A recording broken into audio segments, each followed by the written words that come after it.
Think Tech está no ar, meu nome é Cássio Politi e aqui com a Positiva S+, a gente hoje vai falar de substituição do ser humano por inteligência artificial, mas olha, a gente vai falar de outros temas muito picantes também. E aí, Estela, nossa IA aqui na Positiva S+, será que pode mesmo acontecer isso de o ser humano ser substituído por robôs, por IAs como você? Oi, Cássio. Olha, pode acontecer, mas a gente precisa ter um olhar bem cuidadoso. O que deu para ver até agora é que profissionais que fazem apenas tarefas repetitivas tendem a ser mais vulneráveis. Isso me faz pensar que o profissional, né, de tecnologia e de outras áreas também vai ter que ter um perfil mais estratégico. Eu acredito que sim, mas a gente pode ouvir o nosso convidado sobre isso. Boa ideia, vamos para a conversa aqui. E para o nosso papo de hoje, eu tenho o prazer de receber aqui no podcast o Felipe Zanetti, que é especialista em cibersegurança do iFood. Eu me recuso a apresentar aqui quem é o iFood, o que faz o iFood, você sabe quem é o iFood e o que faz o iFood, e provavelmente você usa o iFood no seu dia a dia. Felipe, é um prazer enorme ter você aqui. Obrigado por aceitar o convite para bater esse papo com a gente hoje. Opa, primeiramente prazer é meu. Legal estar aqui com vocês hoje para discutir hoje esse tema bem legal, né? Que eu gosto bastante. A gente atua bastante lá na iFood também, na minha carreira como um todo, então é legal. Vamos aí, pra cima. Vamos lá, vamos falar de riscos, medos que as pessoas têm em todas as áreas. Claro que em tecnologia tem muito, né? Até porque as pessoas sabem mais o que está acontecendo, Com né, certeza. do que em outras áreas. E quando o papo é tecnologia aqui, o Daniel Matias é meu co-host nos episódios aqui do Think Tech. Show. Daniel, sempre bom ter você aqui. Obrigado por mais uma vez estar com a gente. E eu que agradeço aí, Cássio, Felipe, um prazer aí poder discutir, aprender e contribuir um pouquinho aí sobre tecnologia com vocês. É isso aí. Vamos lá, então. Felipe, o medo do qual a gente falou aqui brevemente na abertura, né? Em alguns momentos, o medo é relacionado à inteligência artificial, né? A IA generativa, né? Que está há alguns anos aí já revolucionando o mercado. Se você pensar bem, né, é difícil imaginar até onde ela vai. Basta pensar o seguinte: desde que o ChatGPT chegou até agora, a evolução da própria IA, das próprias LLMs é incrível, né? Sim. E não precisa aplicar muita futurologia. Se houver uma evolução nos próximos 4 anos, igual a que a gente teve nos últimos 4, a gente já consegue imaginar até onde isso vai. Quer dizer, nem consegue imaginar até onde isso vai. Agora, se esse crescimento for exponencial, cara, aí que não tem imaginação capaz de prever para onde a gente vai. O que significa que muita gente, talvez nós mesmos, estejamos pensando, cara, será que esse bicho que está chegando aí vai me substituir? Vai tirar o meu emprego em algum momento? Aí eu queria te perguntar isso: ser substituído por uma IA, por um robô, por algum sistema ligado à inteligência artificial, é um risco real? A gente deve realmente temer? Olha, Cássio, que está evoluindo muito, isso é fato, né? A gente vê no mercado aí, acompanha a evolução hoje como ela está acontecendo de forma muito rápida, né? Mas assim, essa questão de ser substituído, eu não acredito, pelo menos por agora, porque mais uma vez está evoluindo muito rápido, né? A gente não consegue prever como vai ser o futuro, né? Daqui 4, 5, 10 anos. Mas assim, hoje a gente deixa muito mais aquela parte de execução de lado, né? Então a gente acaba atuando bastante com execução, né? Qualquer frente de trabalho, não só cybersecurity, mas outras frentes também. E assim, quando você tem a IA para te ajudar para ser a sua aliada ali, ela passa a executar, só que a gente não pode esquecer de uma coisa, né? A gente passa a ser arquiteto do que está sendo executado. Então a gente passa a arquitetar a execução, né? A gente entende o contexto do negócio, né? A gente vai estar sempre envolvido ali também a gente fala muito do main the loop, né? Que a gente vai estar sempre revisando o que está sendo executado. E assim, hoje a gente deixa essa parte de execução um pouco de lado para delegar isso para IA, para a gente conseguir ser mais eficientes e escalar o que a gente está fazendo, né? A gente passa a arquitetar, né? Arquitetar do que sentido? Em qual arquitetura eu vou rodar, né, esse harness aqui? Pensar no negócio também, né, numa lógica de negócio.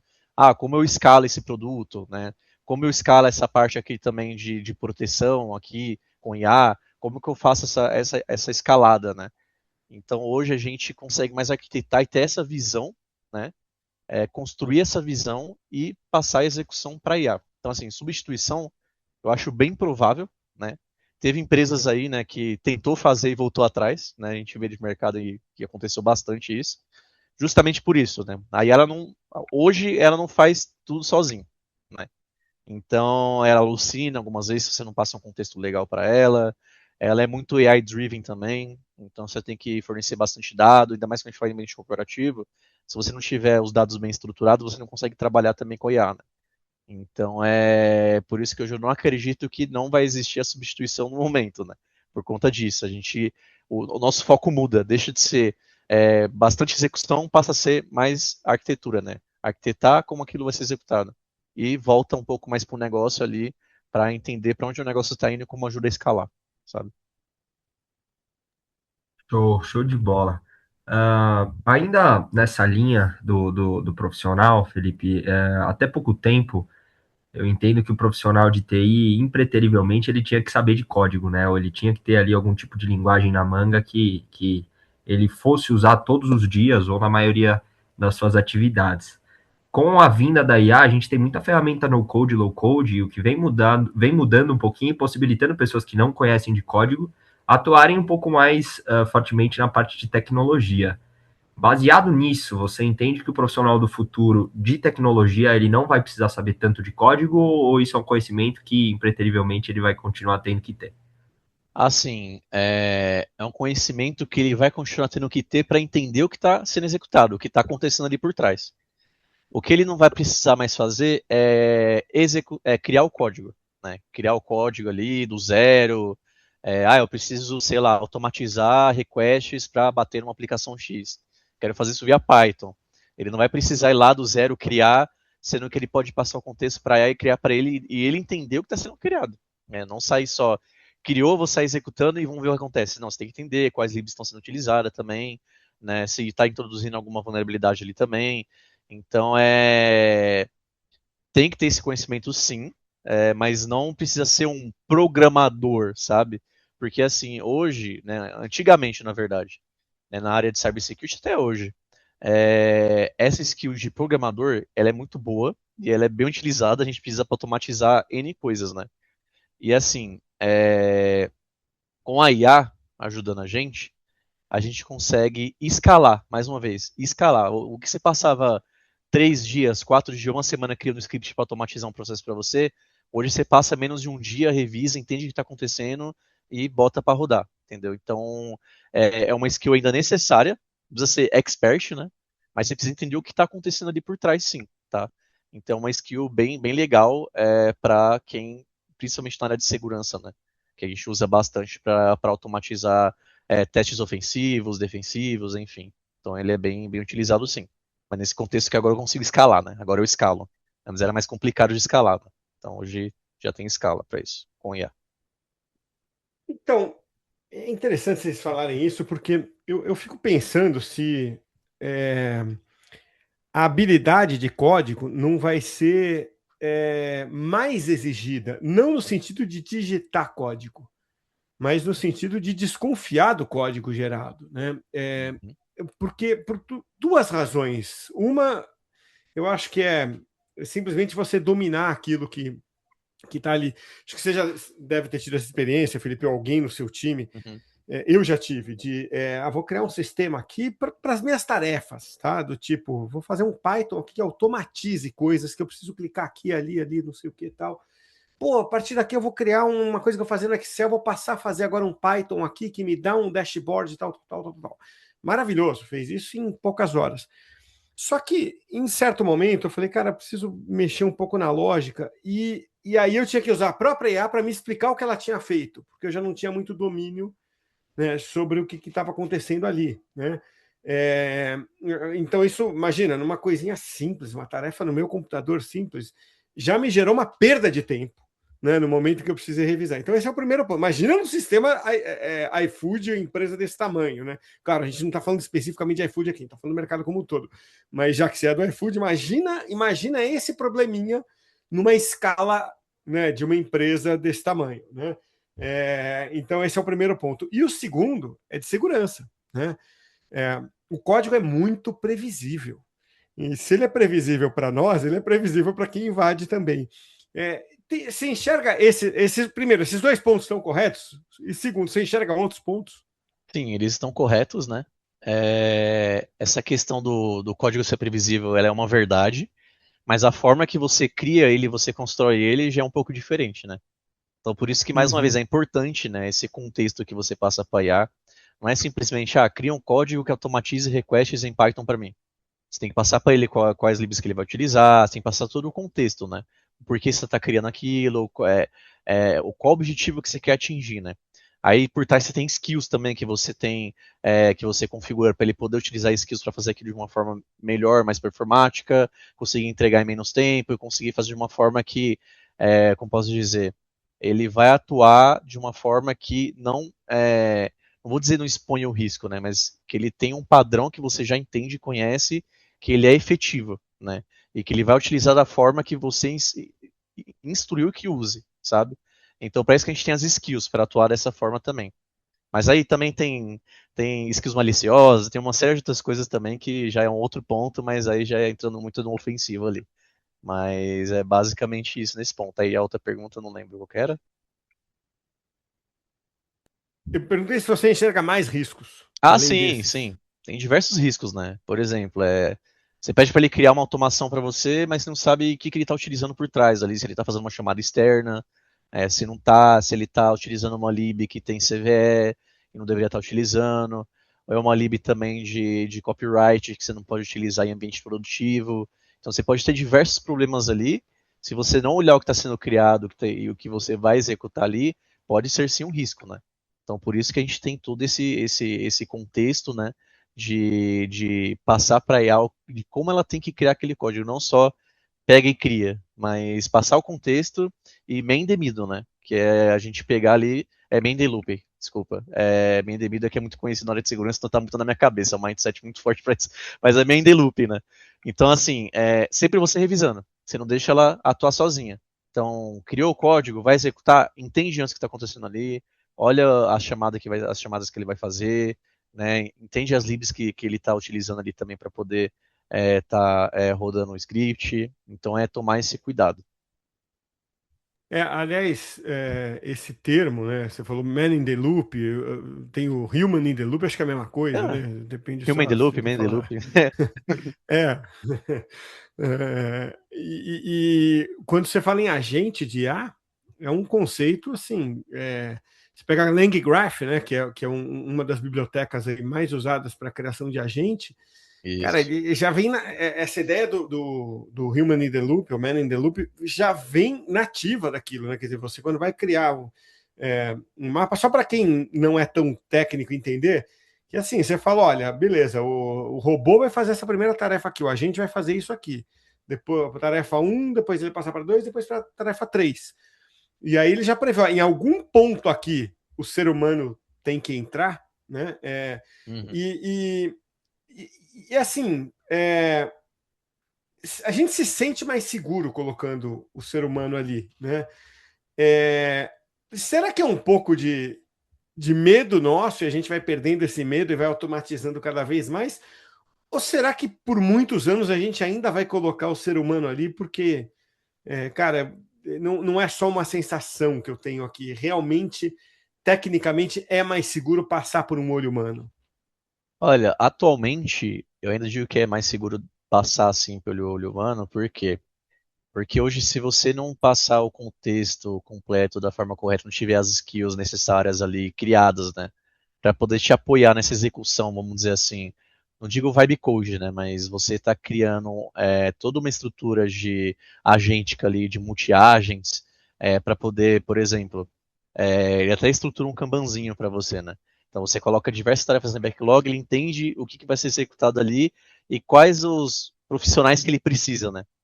Então você ter esse ponto e ter essa execução sem ter uma revisão no momento que a gente está vivendo hoje, ainda pode ser um perigo, né? Dado todo esse contexto.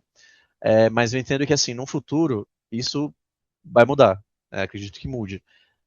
Porque hoje, se você tiver isso muito bem estruturado, até para a própria revisão de código, você já tiver um agente que ele tem todo o contexto, ele tem as skills certinha, ele tem a parte de guardrails ali também para poder evitar que alguma exclusão que não deve ser que não deve ser feita ou algo nesse sentido, ele poder ir lá e fazer essa revisão, né? Ele entender, tipo, ó, cara, ele tá tentando excluir isso daqui, faz sentido, tá na minha regra? Porque ele vai ter as regras ali no fim do dia que ele vai entender para ver se faz sentido na parte de revisão de código. Então, não faz sentido. Então ele volta, né? Ou ele aciona um humano. Olha, acho que aqui ele vai tentar excluir tal coisa. Você autoriza? Então você vai lá, autoriza ou não, sabe? Então ainda faz sentido ter essa revisão por conta disso. E algumas vezes é aquela coisa. Quanto mais contexto, melhor, né? Só que a IA ela pode alucinar, né? Ela pode entender que aquilo não é daquela forma e sair executando, né? Mais ou menos, a gente teve cenários assim também no mercado, né? Então a gente tem que ter muito cuidado, né? Então a gente tem que ter tem que tratar com seriedade, tem que ter esse cuidado, mas eu acredito que a gente deixando tudo bem estruturado, no futuro muito próximo mesmo a gente consegue deixar isso totalmente automatizado, né? Boa, show de bola, Fê. Falando um pouquinho mais de IA, eu acho que é de comum acordo que a IA mexeu aí em toda a área da tecnologia, né? Pensando nisso, como você entende que o profissional de tecnologia do futuro deve ser? Pensando em toda essa revolução que a IA trouxe para a área de tecnologia. Cara, assim, eu não acredito que a IA seja uma bolha, tá? Eu acredito assim, claro, ela está evoluindo muito rápido, e a evolução também traz custo elevado, né? Então as empresas estão vendo que conforme vai evoluindo os modelos, mais caro vai ficando os tokens. Então, assim, vai ficando um pouco mais complexo das empresas irem aderindo, né? Só que se você é uma empresa muito grande, você quer escalar muito rápido, eu acho que é difícil você fugir disso, né? E assim, pensando num profissional do futuro, né? Você tem que conhecer, tem que ter esse contato com IA. Porque no futuro, o que pode acontecer, o que já está acontecendo, né? Você não vai, que nem eu falei no começo, não vai existir mais tanto aquela parte de execução, né? A gente precisa escalar. A gente entende como funciona, mas a execução fica com a IA.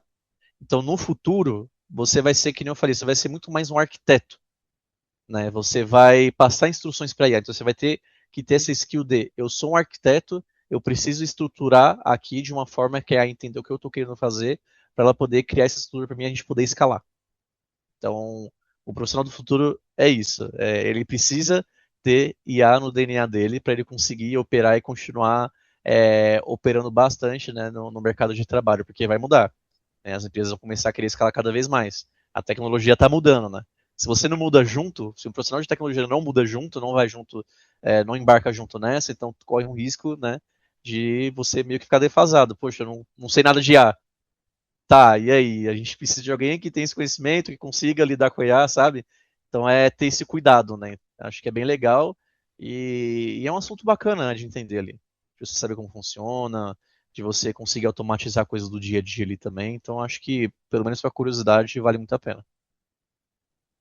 Então, mas como é que a gente experimenta, hein, Felipe? Você pessoalmente tem feito e até recomendado para a gente que trabalha com você essa experimentação, porque teve momentos distintos, né? Assim, eu lembro que a AWS, né, a Amazon, né, na verdade, em certo momento ali, acho que talvez o ano passado, uns 2 anos atrás, ela meio que obrigava as pessoas a fazer projetos de IA, né? Então ela falava: olha, você tem que gastar pelo menos X tokens por mês, porque isso indica que você estará usando IA, né? Uhum. Para muita gente ali que já é curiosa, isso era uma moleza, né? Porque já estava incorporando ali IA no dia a dia.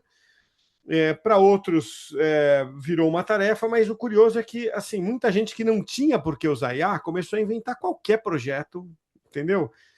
Tipo, sei lá, né? Programa minha próxima viagem aí, usando esses tokens, já que é só para dizer que eu usei os tokens, né? E aí veio o momento seguinte, que era o inverso, né? Muitas empresas, você Uber, por exemplo, está colocando uma cota de tokens. Ó, Felipe, você tem X tokens por mês e nenhum a mais, porque é caro. Ficou muito caro, É. né? Então, cara, você não pode sair usando aí, porque pô, não é você que paga essa conta, somos nós. Então, assim, você vê que são dois extremos, né? Use para experimentar e depois fala assim: use, mas eu quero ver o Felipe botando a capacidade dele, o cérebro dele ali, né, junto com a IA. Então, ninguém sabe direito ainda o que é a experimentação. Todo mundo está experimentando de diferentes formas. Como é que você recomenda experimentar? No dia a dia da empresa? É pegar um projeto só quando cabe IA? Ou é tentar colocar IA por experimentação? Ou é levar para a vida pessoal? Enfim, o que você recomendaria? Olha, hoje pensando no mundo corporativo, né, pensando em uma empresa que ela adere IA, né? Acho que primeiro, né, a empresa ela tem que dar esse treinamento, né, para o funcionário, para entender como funciona. E após isso, começa a mudar um pouco o mindset, né? Então você não começa a pensar, qual projeto eu vou escolher para colocar IA? Você já começa a mudar, então a gente começa a falar de AI driven, né? Então, cara, para todos os projetos que eu tenho, eu preciso colocar IA, eu preciso escalar, né? Então, claro que isso depende muito também, né, da estratégia da empresa, mas isso é um ponto que eu começo a colocar IA, começo a entender tudo que eu faço hoje, se ele é muito operacional, se é algo que eu consigo automatizar, então eu vou colocar IA aqui para poder fazer esse trabalho por mim, né?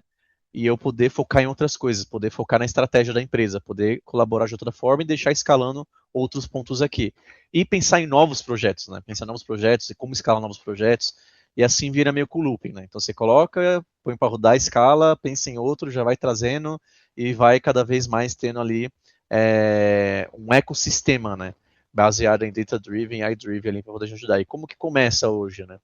Hoje o básico que todo mundo conhece né, tipo, por exemplo, o chat GPT da vida. A pessoa vai lá, abre um promptzinho, pergunta alguma coisa, pede alguma ajuda, né? Então acho que esse é o básico do básico, né? Você entender como funciona ali essa interação, né? Hoje tem até cargos para isso hoje, né? Se você procura, você vê que tem prompt engineer, né? Tem todo ali um, um ambiente de trabalho, né? Que você consegue trabalhar já com a parte de prompt também, né? Mas assim, pensando no ambiente corporativo, até algo mais complexo, né? Aí você já começa a trabalhar com orquestração de agentes, que nem você falou do LangGraph ali, com o LangFlow. Você começa a ter essa orquestração para poder é, desenvolver um ecossistema em cima do que você está criando ali, do sistema que você está criando para poder escalar ou resolver algum problema, alguma dor da empresa, sabe? Show de bola. Ainda em cima disso, e aí trazendo um pouquinho mais para a área que você atua hoje dentro da cibersegurança, um assunto muito latente quando a gente fala de AI e cibersegurança é o risco de Shadow IA, né? Shadow AI. Então, que é mais ou menos quando uma pessoa pega ali as informações confidenciais ou informações latentes da empresa ou pessoais e ela coloca ali na sua IA local ali sem muitos cuidados, sem muitos problemas. Você entende que isso de fato é um risco ou não? É só hype ali que o pessoal tem colocado para ver um problema a mais na IA? Com certeza isso é um risco, porque são informações confidenciais, que vai subir lá pela cloud da onde ficou hospedada a LLM. Então, sim, é um risco, e é um risco bem alto, né? Que são informações confidenciais da empresa, pode ter informações pessoais, pode ter uma série de informações ali que não é legal, né? Então, por isso, quando a gente tem uma empresa que ela tem essa estratégia do uso de IA, o legal é você ter um exemplo, né? Você ter podemos dizer assim, um proxy, um Light LLM ali, que ele vai filtrar tudo que está sendo enviado ali para a IA, né, para poder fazer esse filtro, né, redactar informação sensível, algo nesse sentido, para que não chegue lá no ambiente das empresas que mantêm esses LLMs, tá? Então, sim, e é você fornecer isso para as pessoas que estão utilizando IA dentro da sua empresa, né?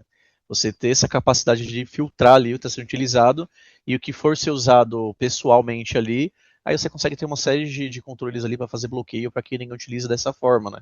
Não, nos laptops corporativos ali. E você conseguir filtrar e bater num proxy que foi criado ali para poder fazer esse redact, esse filtro, para evitar que isso filtre informação, algo nesse sentido. E qual que é o risco real ali? E a gente fala muito desse risco do Shadow AI, né, de compartilhar. Assim, você pessoalmente vê o risco de vazar o quê, por exemplo? Tem gente que vai colocar lá uma chave, né, que é uma senha da empresa, numa IA. Né? Eu fico imaginando que, poxa, um Claude da vida, um ChatGPT vai ter ali uma camada para falar, ó, isso aqui a gente não vai, né? Se um outro usuário vier e pedir essa chave, ele fala, não, isso eu não posso fornecer. Mas está no banco de dados, saiu da empresa, né? Quer dizer, então esse é um risco. Ou é o risco de informação da empresa, que aí talvez não tenha essa camada tão grande do tipo.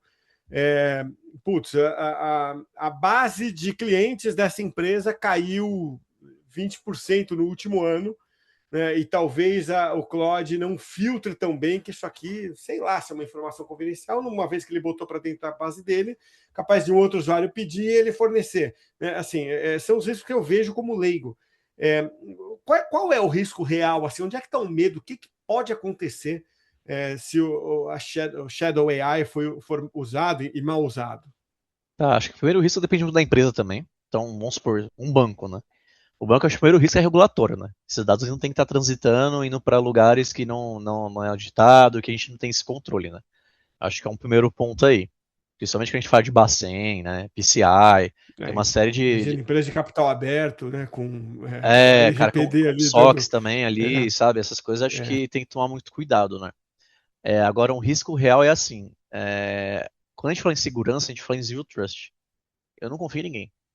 Então, assim, 80%, acho que mais de 80% dos ataques hoje em dia são supply chain. Então, assim, eu vou confiar ali no meu parceiro? Eu não confio. Então, assim, eu tenho que ter medidas de segurança antes, na minha camada aqui, para que nem chegue lá, entendeu? Então, é mais nesse mindset de zero trust, eu não confio em ninguém. Então, por que que eu vou deixar as pessoas da empresa passar esses dados para lá, correndo esse risco de que tem alguma falha de segurança, algum zero day lá enfim, na Anthropic, algum lugar que seja, e alguém obtém acesso à base de dados deles. Eu não quero, né? Então, por isso que a gente pensa em segurança em camadas. Então, a minha é a primeira ali, né? Então, eu preciso cuidar dentro de casa para que esses dados nem que sequer chegue lá. Para se algo aconteça lá, eu tô tranquilo porque eu já meio que mitiguei esse risco aqui, né? Entendeu? Então, é basicamente isso. E o assim, como é que é a visão de cibersegurança? Porque a gente, você falou, né? Não confia em ninguém. E acho que você confia menos ainda nas pessoas do que nos códigos. Aqui não. Quando eu estou falando pessoas, eu não estou falando da idoneidade das pessoas Uhum. aqui, tá? Estou falando do. Elas são vulneráveis. É aquela velha história, né? Você mora num condomínio que tem empresas de segurança super especializadas, coloca câmera, coloca, né, o sistema, né, super moderno ali de tag para o carro entrar, para o visitante, não sei o que tal. E como é que o cara consegue invadir? Ele ludibria o porteiro, né? Uhum. Assim, às vezes, Exato. ou às vezes corrompe o porteiro, né? Gente, não estou aqui falando nada contra o porteiro, falando que é o lado humano. Pode ser o Uhum. porteiro, pode ser o síndico, pode ser alguém, mas é um ser humano, né, que está ali.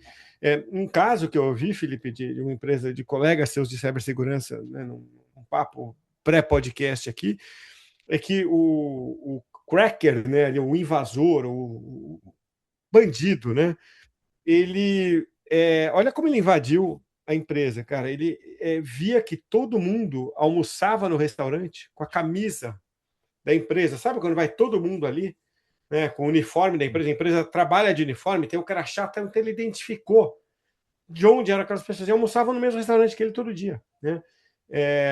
Um dia ele pegou um pendrive, colocou o logo da empresa ali, passou pela mesa das pessoas e jogou o pendrive ali.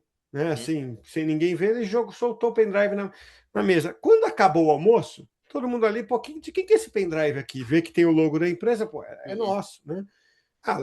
É de alguém, é de alguém, é de alguém, não, deve, sei lá, é de alguém. Leva o pendrive. Espetou na máquina e acabou, entendeu? É. O cara invadiu o que ele queria.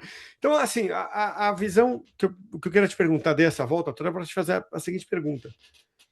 Você, como um especialista em cibersegurança, você olha para o ser humano como um risco de vulnerabilidade maior do que você olha para os códigos? Sim, com certeza. Hoje a gente fala muito, quando a gente fala da questão de risco, a gente pensa muito em pessoas, processos e tecnologia, né? E pessoas é um elo ali que ele acaba sendo, às vezes, muito fraco, não só por questão de que a pessoa fez intencionalmente. Às vezes a pessoa ela não entendeu como aquilo funciona e acaba fazendo algo que acaba expondo a empresa ao risco, né? E engenharia social é algo muito forte, às vezes nem só engenharia social, né? Às vezes as pessoas, acontece muito também, né? Da pessoa que você falou, corromper o porteiro, né? É o cara chegar lá, pagar uma grana pra pessoa e falar, ó, me dá seus acessos e eu te pago essa grana aqui e agora eu tenho acesso interno seu aos dados da empresa. Então, sim, por isso que a gente pensa muito em Zero Trust, a gente não confia em ninguém. Então, a gente tem uma série de medidas, né, com segurança em camadas ali para poder também tomar cuidado com esse cenário, que vai de uma série de coisas. Então, desde a parte de, cara, vou ver como é que está a questão de EDR, que você falou do pendrive. Então, como é que o meu EDR está funcionando hoje? A questão de DLP também ali rodando, né? Um agente de DLP rodando. A parte de SOT, segregação de função. Gestão de acesso, ela é muito importante, né? Olhar muito a parte de conflito de acessos também é algo que é uma das camadas principais ali quando a gente fala nesse cenário de insider threat, né? Segregação também ali de arquitetura, né? Tem uma série de coisas ali que você evita movimentos laterais também, a partir de um ponto de acesso nesse sentido. Então tem uma série de coisas que a gente trabalha, né? Uma série de camadas para a gente poder construir um ambiente zero trust, né? Construir uma arquitetura zero trust, né? Para poder evitar esse tipo de cenário hoje numa empresa, né? Então, sim, esse risco ele também existe e ele é alto, né? A gente tem que tomar bastante cuidado, a gente tem que estar sempre também trabalhando ali, instruindo as pessoas, né? Como é que funciona, trabalhar muito com essa questão de engenharia social, aprender a identificar uma engenharia social ali, se alguém está tentando obter alguma informação e você não está entendendo, né? Algo às vezes com muita urgência, né? Ter esses treinamentos também. Então é uma série é um conjunto de coisas que a gente atua para poder evitar esses cenários. Teve aquele ataque do Pix, né? Uhum. Quando que foi? Eu estou dando um Google aqui. Estou tentando pegar, deixa eu ver aqui. Faz um ano, foi em julho de 2025, né? E, e só a título de curiosidade, né? O funcionário que foi corrompido foi algo em torno de 5 a 10 mil reais, né? Uhum. Para um ataque que estima-se que tenha ali desviado mais de 500 milhões. É. Quer dizer, o cara se vende ali por 5 mil, 10 mil, porque a lógica, né, que você pensa assim, cara, se você vai se corromper, né, é, acho que a gente não se corrompe, né, Uhum. mas se você quebra esse lacre, essa barreira do ok, eu topo me corromper, né, o cara decide que ele vai cometer um crime, né, ele nem sabia do tamanho do crime, né? Porque É, esse cara podia pedir 10 milhões, né? sim. Ia estar barato ainda, né?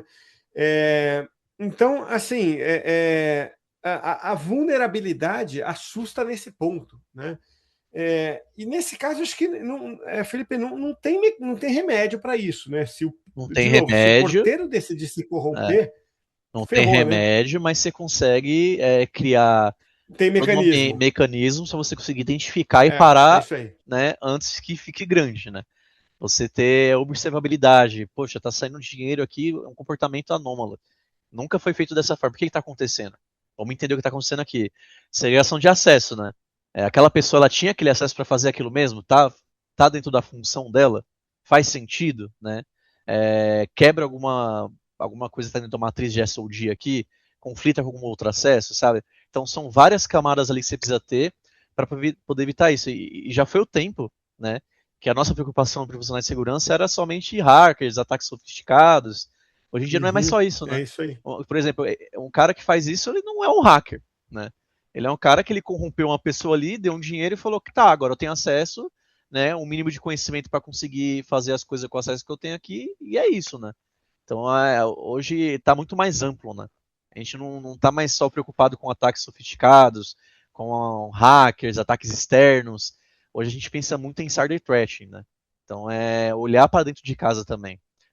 Às vezes o acesso ele é devido, ele é um acesso verídico ali mesmo. Mas a pessoa ela está executando ações que não está fazendo sentido. Fora, fica fora do padrão dela. Poxa, tem algo estranho, vamos ver, né? Então é começar a entender esse ponto, né? Então a gente olhava muito para o externo. Agora a gente toma muito cuidado porque o interno está tão perigoso quanto, né? Então, antigamente era engraçado, né? Quando a gente ia discutir arquitetura, né, com o pessoal, aí o pessoal falava assim: ah, mas tá interno, tá seguro, né? Essa frase eu ouvi muito já na minha carreira. Uhum. Tá interno, tá seguro. Não, não é assim, né? O pessoal muito se preocupa. Ah, tá externo, a gente tem que se preocupar, né? Que alguém de fora. Não, não é mais assim, né, que funciona, né? Então, tá interno, mas pode ser o ponto de acesso, ou alguém com acesso consegue escalar a lateral e chegar nesse ponto que está vulnerável.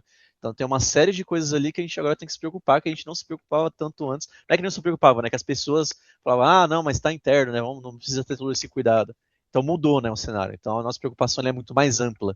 Não é só hackers, não é só pessoas, vamos dizer assim, aqueles gênios do mal, né? Aquela galera que tem um baita conhecimento, usa para o mal e tenta, sabe, fazer um ataque direcionado para uma empresa X. Não, mudou, né? Então não precisa mais ter esse conhecimento todo, né? Então é só você ir lá, você pega uma pessoa, é muito fácil encontrar, né? Você olha no LinkedIn, ele é público, você consegue saber quem trabalha onde. Aí, cara, vou tentar isso daqui, ó. Aí paga um dinheiro para aquele cara, pega os acessos dele e aí tá o seu ponto de acesso para fazer o que você conseguir fazer com aquele nível de acesso que você conseguiu. É uma coisa mais de quadrilha, né? Assim, É, tanto que vários desses ataques têm PCC envolvido, né? exato. E mudou, você falou que mudou o perfil, mudou a cultura de quem trabalha em cyber também, do tipo, você era o cara que estava ali mais técnico e tal, e hoje é meio que aquele, vamos dizer, aquela cultura de, sabe, do pessoal da Receita ou da Polícia Federal de Aeroporto que desconfia de todo mundo. Não, mas é uma senhorinha passando ali, né? Um cara de boazinha. Você vê o aeroporto área restrita, né? Você fala que não importa, eu desconfio, né? Então mudou o perfil também de quem trabalha em cyber nesses últimos anos? Mudou bastante, principalmente nesse contexto que a gente está discutindo de insider threat, né? E a gente saiu muito daquela parte técnica também, então a área de segurança, hoje, ela está muito ligada à área executiva da empresa, né? Então a gente precisa entender o direcionamento da empresa para a gente conseguir aplicar o que a gente precisa aqui do nosso lado para poder habilitar a empresa a crescer, mas de forma segura, né? Então hoje a gente está muito ligado à estratégia. E sim, cara, tudo a gente desconfia e tá certo, é o mindset que a gente tem mesmo que mudou bastante para a gente tomar cuidado, entender e, cara, não é loucura. Vamos criar sim aqui uma segurança nessa camada, porque assim são diversas camadas. Então não vou deixar nenhuma camada descoberta. Por mais assim que pareça ser, cara, você está sendo doido aqui. Não, não, é zero trust. A gente tem que criar essa camada aqui para a gente poder estar protegido internamente também, né?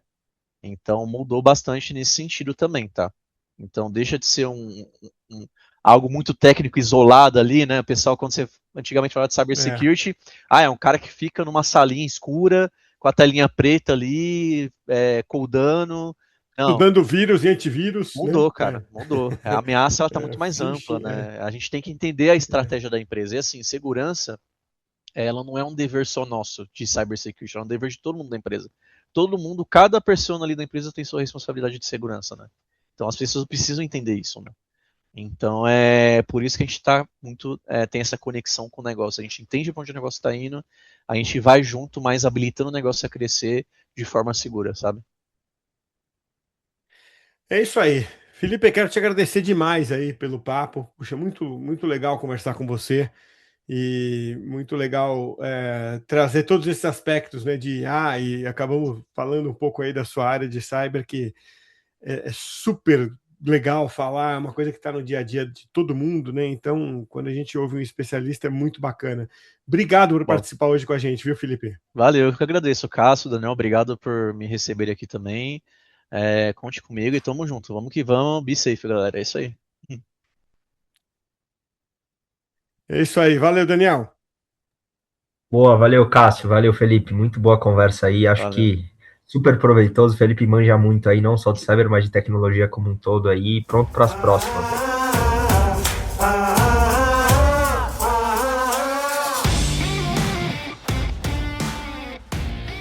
É isso aí, vamos chegando ao final do Think Tech de hoje e a gente começou falando de inteligência artificial e acabou indo muito ali para o mundo, né, do Felipe Zanetti, que é a cibersegurança. Um papo muito interessante para falar de cibersegurança, que é um tema relevante, né, porque os cybercrimes estão em todo lugar, hein, Estela? Sim, tão mesmo. Estima-se que os crimes virtuais movimentem globalmente mais recursos do que o tráfico de drogas.